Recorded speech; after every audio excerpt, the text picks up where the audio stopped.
Fresh air వస్తూ ఉందండి ఇక్కడ, ప్యూర్ ఆక్సిజన్.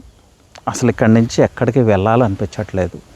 సో ఏదో రిమోట్ ప్లేసెస్కి వెళ్ళి లేకపోతే ఏదన్నా నల్లమలై ఫారెస్ట్ లాంటి దానికి వెళ్తే, ఊటీ వెళ్తే ఎలా ఉంటుందో అలా ఉంది ఇక్కడ కూడా. కానీ ఇదైతే ఊటీ కాదు, లేకపోతే రిమోట్ ప్లేస్ అంతకన్నా కాదు, హై ఫ్యూచరిస్టిక్ లొకేషన్. మీరు స్టన్ అవుతారు. శంకరపల్లికి చాలా నియర్గా ఉన్న మా లేఅవుట్ రఘునాథ్ కౌంటీ. సో ఫైనల్గా మళ్ళీ అక్కడికే వచ్చావు అంటారు మీరు, అక్కడికే వస్తా కదా మరి నేను. హై గ్రోత్ కారిడార్ అని ఎందుకన్నానంటే, ప్రపంచాన్నే ట్రాన్స్ఫార్మ్ చేయబోతున్న రంగం ఏదన్నా ఉంది, ఎంటర్ప్రైజ్ ఏదన్నా ఉంది అంటే అది ఈవీ వెహికల్స్ రిలేటెడ్. సో ఆర్ఎస్ఈజెడ్ ఇక్కడ నియర్ బై నవాబ్పేట్లో వస్తూ ఉంది.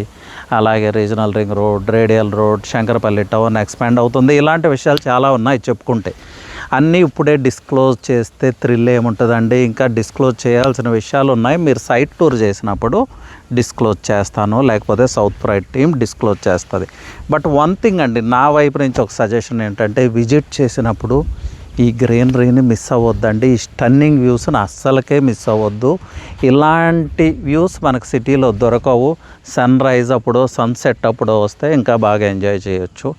వాటితో పాటు మీ పీస్ ఆఫ్ వెల్త్ను కూడా సెక్యూర్ చేసుకోవటానికి ప్రయత్నం చేయండి. సో ఒక మంచి వెంచర్ని మీకు ఇంట్రడ్యూస్ చేసే ప్రయత్నమే ఈ ప్రయత్నం, అర్థం చేసుకోండి.